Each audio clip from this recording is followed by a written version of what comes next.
मेरा नाम सुमन है। आज मेरी शादी का दिन है।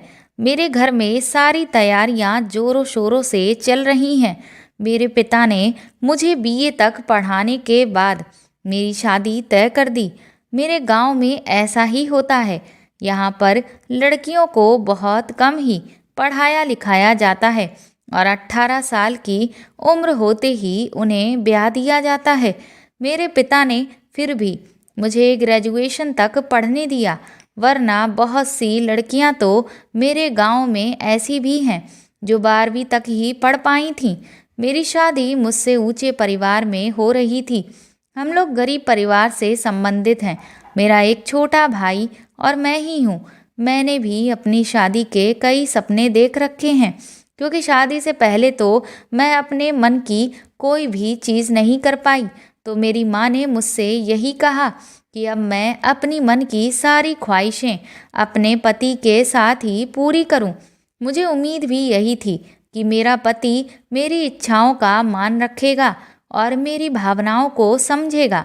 लेकिन कुछ चीज़ें ऐसी थीं जिनसे मुझे ठेस पहुंच रही थी। मेरे ससुराल वालों को मेरे घर से जो भी शगुन का सामान भेंट में दिया जाता था, तो उसमें वह तरह तरह की कमियां निकालते रहते थे और मेरे पिता से और भी बेहतर चीज़ों की मांग करते थे। मैंने इसलिए कई बार पिताजी से कहा भी कि ऐसे तो ये कभी भी संतुष्ट ही नहीं होंगे। लेकिन पिताजी का कहना था कि वह लोग ऊंचे परिवार के हैं, पैसे वाले हैं, तो थोड़ा बहुत तो हमें उनके आगे झुकना ही पड़ेगा और उनकी इच्छाओं को पूरा करना पड़ेगा।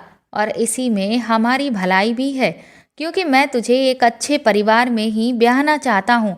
एक बार तेरी शादी हो जाए फिर कोई झंझट ही नहीं। फिर तो तुम उस घर की खुद ही बहू बन चुकी होगी। तो जब वह खुद अच्छा खाएंगे पहनेंगे तो तुझे भी तो सारी सुविधाएं देंगे। मुझे भी अपने पिता की बात कभी कभी ठीक लगती, तो कभी कभी मुझे खुद समझ में नहीं आता कि ना जाने मेरे भविष्य का क्या होगा। जब से मेरी शादी तय हुई है, अभी तक मैंने अपने पति को देखा तक नहीं है, क्योंकि हमारे यहाँ यही रिवाज है कि शादी के पहले लड़का लड़की एक दूसरे को नहीं देखते, सिर्फ परिवार वाले ही देखते हैं और उन्हीं की रजामंदी से शादियाँ तय कर दी जाती हैं। मैं तो शुरू से ही दिखने में बहुत खूबसूरत थी, इसीलिए मेरे होने वाले पति रमेश के परिवार वालों ने जब मुझे पहली बार देखा तो पहली नज़र में ही पसंद कर लिया।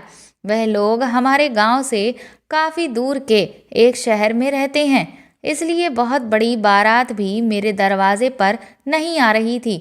लेकिन कितने भी कम लोग क्यों ना आ रहे हों, शादी ब्याह में तो बहुत सारा काम बढ़ जाता है। इसलिए मेरे पिताजी सारे इंतज़ामों को लेकर बहुत परेशान हो रहे थे कि ना जाने सब कुछ कैसे निपटेगा और सब अच्छे से होगा भी या नहीं। लेकिन खैर, सब चीज़ें ठीक से हो गईं और मेरी शादी रमेश के साथ हो गई और मैं विदा होकर रेलवे स्टेशन पर आ चुकी थी। मेरा दिल बार बार अपने पति का चेहरा देखने को कर रहा था, लेकिन चेहरा तो छोड़ो, मैं तो अपने पति की झलक तक नहीं देख पा रही थी, क्योंकि मेरे ससुराल वालों ने एक बड़ा लंबा सा घूंघट मेरे चेहरे पर डाल रखा था और ऊपर से मेरी ससुराल की जो औरतें थीं, मेरी सास, ननद और बाकी के रिश्तेदार, उन्होंने मुझे घेरा हुआ था, जिस कारण मैं अपने पति से ना तो कुछ कह पा रही थी और ना ही उनकी एक झलक देख पा रही थी। फिर मैंने खुद को समझाया कि बस कुछ घंटे की ही बात है। अभी जब हम ट्रेन में बैठ जाएंगे तो उसके बाद तो मेरा पति मेरे पास आ ही जाएगा। तो इसीलिए अब मुझे कुछ घंटे तक का और सब्र रखना होगा। इतनी तसल्ली तो मैं कर ही सकती हूँ। मुझे पता है कि मेरा पति भी मुझे देखने के लिए तड़प रहा होगा, जैसे कि मैं तड़प रही हूँ। मैं मन ही मन बड़ी इतरा रही थी कि जब मेरा पति मुझे पहली बार देखेगा तो मेरी खूबसूरती देखकर वह मुझ में खो ही जाएगा और मेरी न जाने कितनी तारीफें करेगा। मैं मन ही मन ये सारी बातें सोच सोच कर बार बार शर्मा रही थी और खुश हो रही थी। थोड़ी ही देर के बाद हमारी ट्रेन आ गई और हम सब अपने बुक किए हुए डिब्बों में बैठ गए। लेकिन अभी भी मेरी सास और नंद मेरे साथ फेविकॉल के जैसे चिपकी हुई थीं। वहाँ भी मेरी सास मेरे पास आकर बैठी और कहने लगी, बहू, अपना घूंघट उठाकर जरा मुझे भी तो अपना चेहरा दिखा। मैं भी तो मन भर के देखूं कि मैं अपने रमेश के लिए कैसी लड़की लेकर आई हूँ।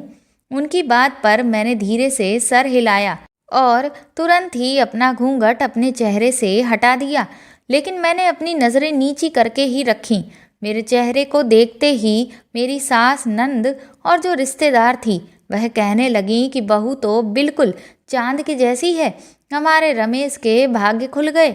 इस पर तुरंत ही मेरी सास तपाक से बोली, भाग तो इसके खुल गए हैं जो मेरा रमेश इसे मिल गया है, वरना अच्छे अच्छों को मेरा रमेश नहीं मिलता। मेरी सास मुझे समझाते हुए कहने लगी, देख बहू, मेरे रमेश का हमेशा ख्याल रखना और उसकी किसी भी बात को कभी मत काटना। वह जैसा कहे चुपचाप वैसा करना। वह तेरा अब पति है और उसकी हाँ में हाँ मिलाना तेरा फर्ज है। उसे इसीलिए खुश रखना, समझ आया? और घर की जिम्मेदारी भी अच्छे से निभाना। ज़्यादा नखरे दिखाने की कोई ज़रूरत नहीं है, क्योंकि हमारे यहाँ लड़कियों की नई नई चोचलेबाजियाँ कोई नहीं देखा करता। इसलिए तू भी ये उम्मीद ना करना कि तू रमेश के साथ नखरेबाजी कर पाएगी। अगर उसे खुश रखेगी तो वह भी तेरा पूरा ख्याल रखेगा। मैंने चुपचाप अपना सर हाँ में हिला दिया। थोड़ी देर में मेरे ससुर भी डिब्बे में आ गए और मेरी सास से कहने लगे कि चलो, अच्छा हुआ जो सब कुछ अच्छे से निपट गया। मेरी सास कहने लगी, हाँ अच्छा तो हुआ, इंतजाम भी इसके बाप ने ठीक ठाक ही किया था, लेकिन ये जो डिब्बा बुक किया है ये कुछ सस्ता नहीं लग रहा। अगर थोड़ा और अच्छा डिब्बा बुक कर देते तो न जाने क्या चला जाता। इस बात पर मेरे ससुर कहने लगे कि अरे अब रहने भी दो, अब तुम ये सारी क्या बातें लेकर बैठ गई। तो मेरी सास कहने लगी कि अरे जो बात है वह कही तो जाएगी ही, आखिर हम लोग बहुत ऊंचे खानदान के हैं तो हमारी किसी भी चीज़ में कोई कमी नहीं होनी चाहिए। अभी तो कपड़े लत्ते भी देखना बाकी हैं। अगर मुझे जरा सी भी किसी चीज़ में कोई कमी लगी तो मैं इसके बाप को बुलाकर तुरंत ही सारी भरपाई करवा लूँगी। मेरी सास की ये बात सुनकर मेरे ससुर चुपचाप अपना सर हाँ में हिलाकर डिब्बे से बाहर चले गए। फिर वह अपनी बेटी यानी मेरी ननद को देखकर कहने लगी कि चलो, अब जो भी है, अब ये लड़की हमारे घर की बहू है तो जैसी भी है हमें इसे अपनाना ही पड़ेगा। आखिर किया भी क्या जा सकता है, जो जितना मिला है उतने में ही हमें संतुष्ट रहना होगा। मुझे अपनी सास की ये सारी बातें बहुत ही बुरी लग रही थीं, लेकिन मैं उनसे कुछ भी नहीं कह सकती थी। अपमान का घूंट पीकर मैं चुपचाप रह गई। उसके बाद मेरी सास मुझसे कहने लगी, मेरे तो पैर बहुत दुख रहे हैं, ले चल अब मेरी थोड़ी देर पैर दबा। आखिर मैं भी अब अपनी बहू के होने का कुछ फ़ायदा तो उठा लूँ। मेरी सास ने तुरंत ही अपने पैर मेरी गोद में रख दिए। मैं भी चुपचाप उनके दोनों पैरों को दबाने लगी और वह बड़े आराम से अपना सर टिकाकर आंख बंद करके झपकी लेने लगी। मैं मन ही मन सोचने लगी कि कहाँ मैं अपने पति से मिलने के ख्वाब देख रही थी और कहाँ ये लोग मेरा पीछा ही नहीं छोड़ रहे हैं। अब तो काफ़ी रात भी हो गई है, लेकिन फिर भी ये लोग मेरे डिब्बे से बाहर जाने का नाम तक नहीं ले रहे हैं। लेकिन फिर मैंने सोचा कि अब मुझे इस सब की आदत डालनी होगी, क्योंकि मैं एक संयुक्त परिवार में ब्याह कर जा रही हूँ, तो ये सब तो लगा ही रहेगा। खैर, थोड़ी देर के बाद मेरी सास ने कहा, चल अब बस बहुत सेवा कर ली, अब मेरे बेटे की सेवा करना। उसके बाद वह मुझसे कहने लगी कि देख, अपने इन सारे गहनों का ख्याल रखना, एक भी गहना इधर से उधर नहीं होना चाहिए। इतना कहकर वह मेरे डिब्बे से बाहर चली गई। मैंने भी चैन की सांस ली। अब रात काफ़ी हो चुकी थी। मैंने धीरे से अपनी चुनरी को हटाकर साइड में रखा और अपने बालों को खोल लिया और खिड़की के पास बैठ गई। बाहर की ठंडी हवा और खूबसूरत नज़ारा मुझे अंदर ही अंदर सुकून सा पहुंचा रहा था। ट्रेन अपनी रफ्तार से दौड़ती ही चली जा रही थी और बाहर दिखती हुई हरियाली, जो कि चांदनी रात में किसी जन्नत जैसी लग रही थी, मेरी आंखों को बहुत ठंडक पहुंचा रही थी। मैं कुछ देर चुपचाप बाहर का नज़ारा देखकर धीरे धीरे गुनगुनाती रही। फिर मेरे मन में ख्याल आया कि काफ़ी देर हो गई, लेकिन मेरे पति अभी तक मेरे पास क्यों नहीं आए। अभी मैं ये सब सोच ही रही थी कि तभी मुझे डिब्बे के दरवाजे पर किसी की आहट सुनाई दी। मैं समझ गई कि मेरे पति आ रहे हैं। मैं तुरंत ही सीधी होकर बैठ गई और अपनी चुनरी को धीरे से ओढ़ लिया। मेरे पति अंदर आ चुके थे। उन्होंने अपना सेहरा उतार कर एक तरफ साइड में रखा। मुझे लगा कि अब वह मुझे कुछ न कुछ तो कहेंगे। अब मैं पहली बार अपने पति की आवाज़ सुनूंगी। मैंने अपना सर नीचे कर लिया। उन्होंने अपनी शेरवानी उतार कर एक साइड सामने वाली सीट पर रख दी और वह मेरे पास आकर चुपचाप बैठ गए। उसके बाद उन्होंने धीरे से मेरी गर्दन पर हाथ रखा और मेरे बालों को एक तरफ किया। उनके इस तरह से करने से मेरे पूरे शरीर में सिहरन सी दौड़ गई। ऐसा लगा कि जैसे मुझे 440 वोल्ट का झटका लगा हो। मेरी आंखें तुरंत ही शर्म से बंद हो गईं। मैं सोचने लगी कि ये क्या, इन्होंने तो आते ही सब कुछ करना शुरू कर दिया।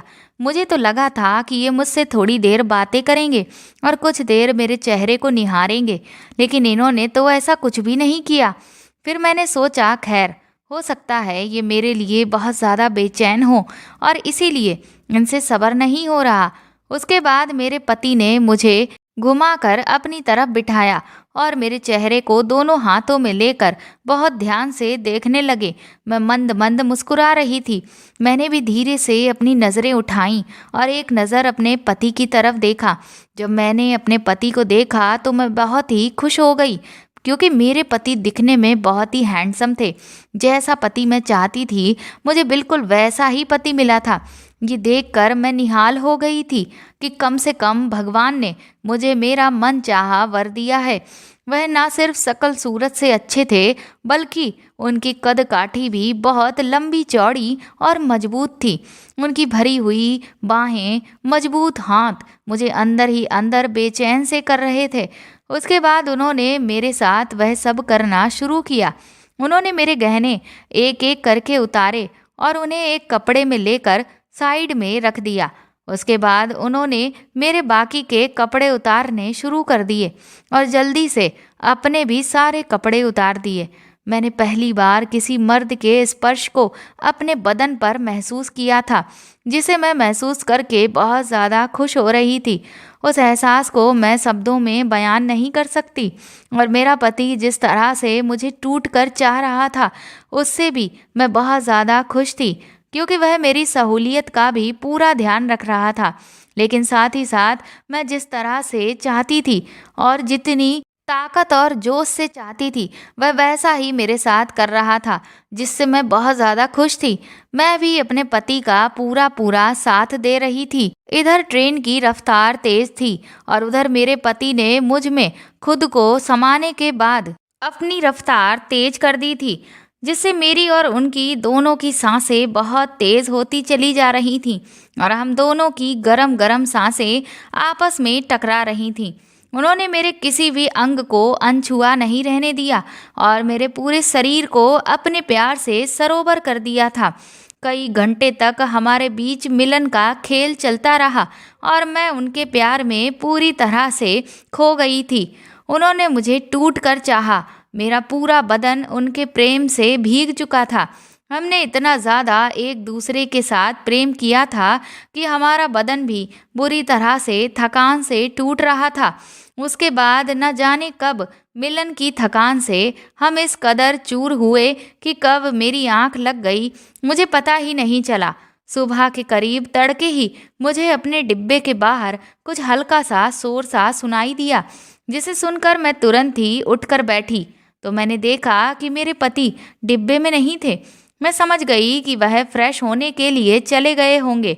मैंने तुरंत ही अपने सारे कपड़े पहने और खुद को चुनरी से ढककर मैं जैसे ही बैठी वैसे ही मेरी सास और नंद और ससुर दंदनाते हुए मेरे डिब्बे में आ गए। वह न जाने किस बात से बुरी तरह से परेशान थे। पहले तो मुझे कुछ भी समझ नहीं आया। मैंने तुरंत ही उन सब के पैर छुए तो उन्होंने मुझे आशीर्वाद दिया। लेकिन फिर मेरी सास कहने लगी कि तेरे गहने सही सलामत तो हैं।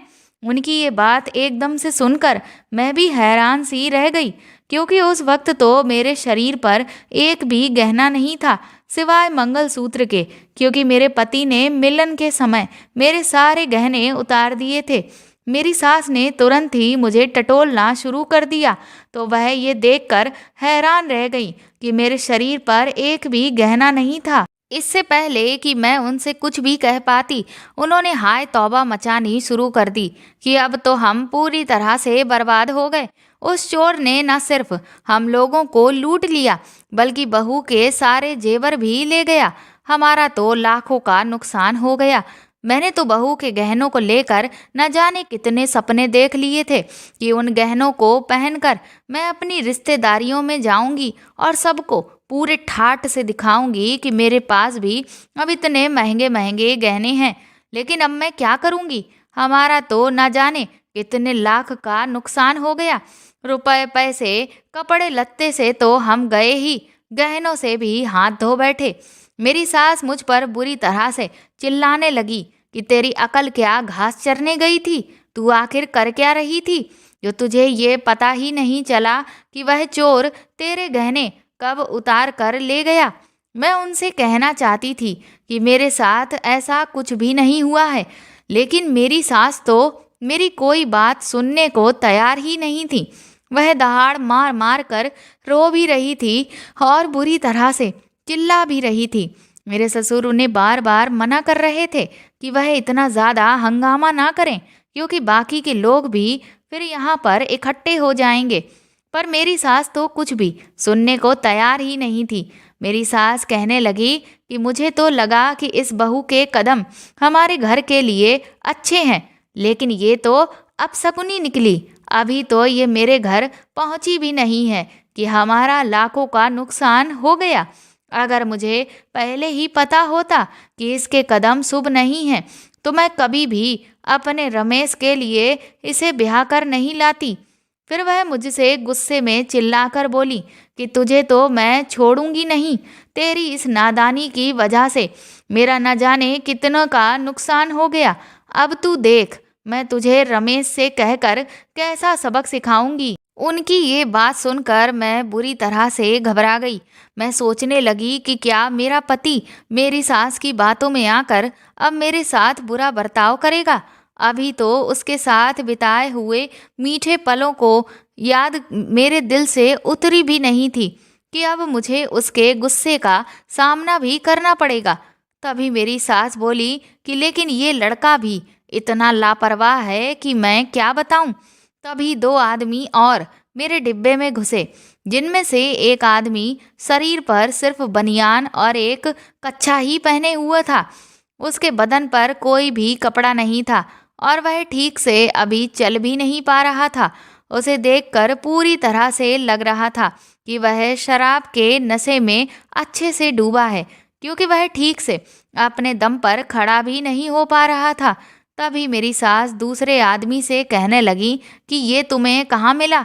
तो वह कहने लगा कि अरे ये तो बाथरूम के डिब्बे में इसी तरह से पड़ा हुआ था।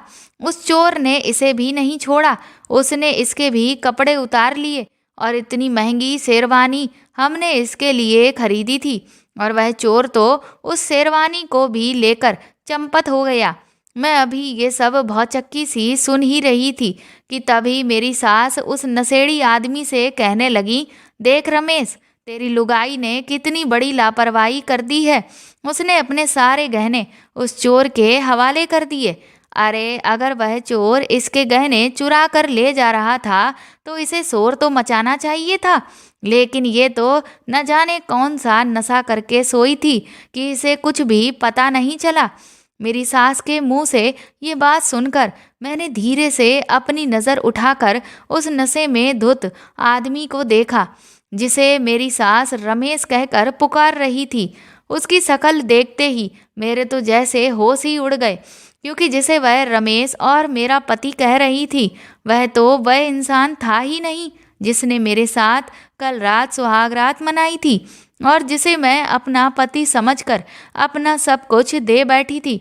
ये तो एक मोटा और भद्दा सा आदमी था जो कि नशा करे हुए था।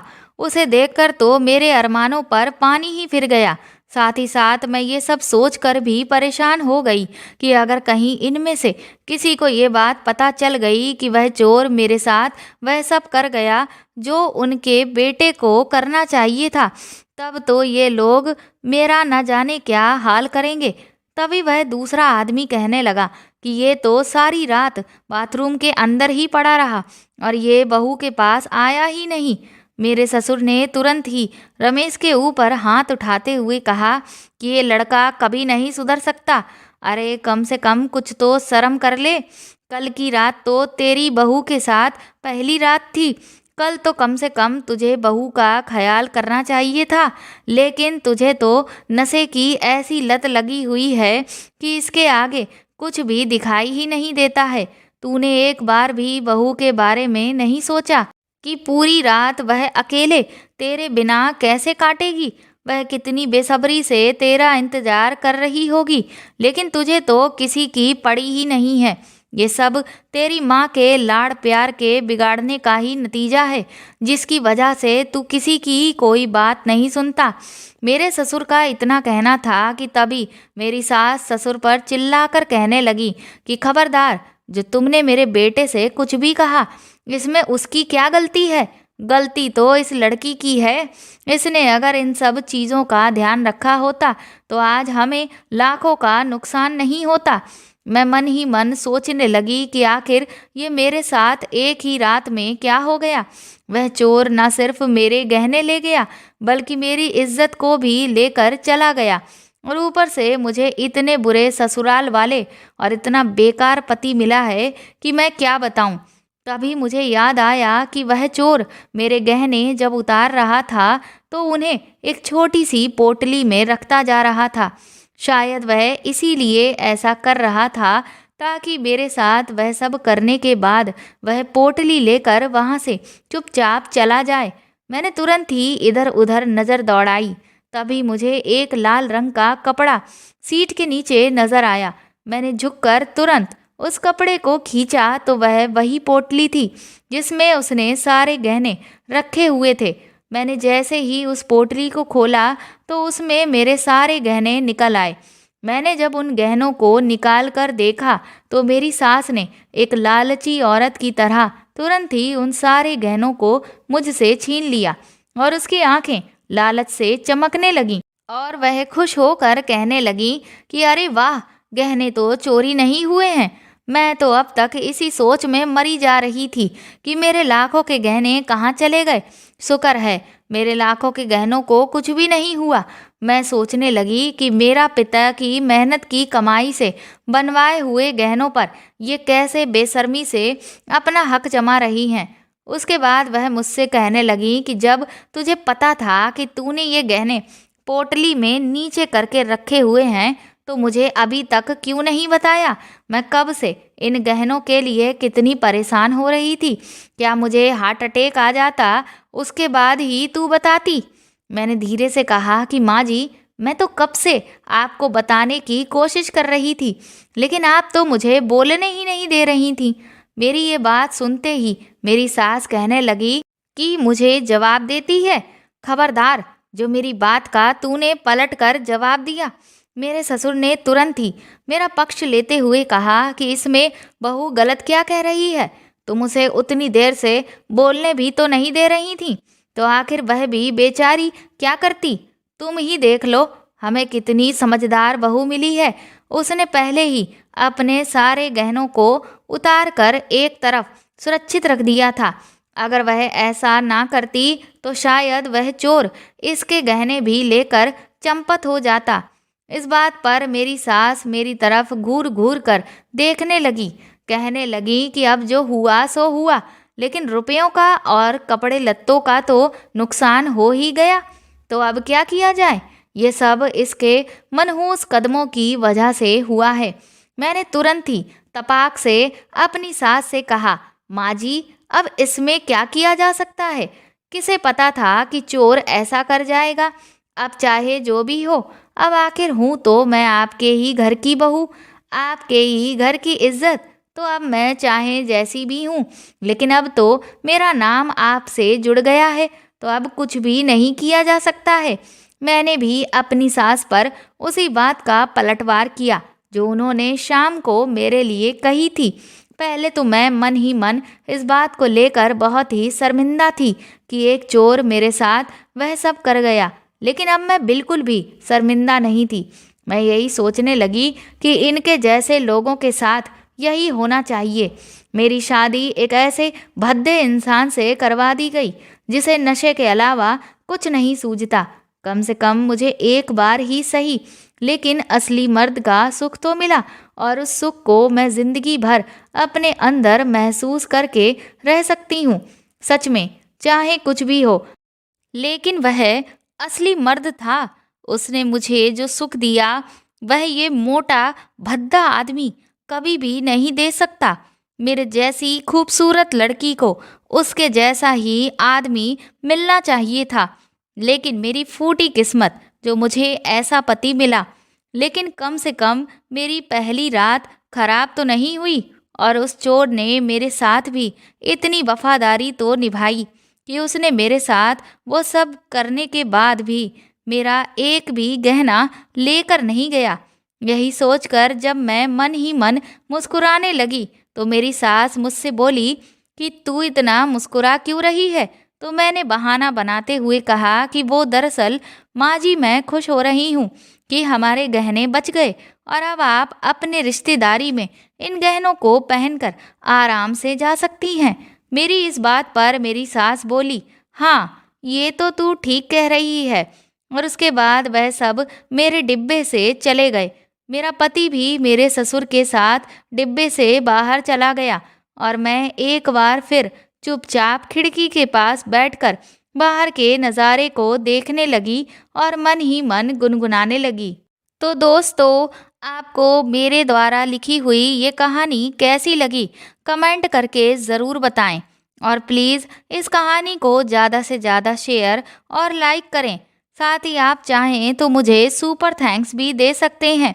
अगर आप इस चैनल पर नए हैं तो सब्सक्राइब करके बेल आइकन ज़रूर दबा दें, ताकि आगे भी मैं आपको ऐसी ही अच्छी कहानियाँ सुनाती रहूँ। Thank you.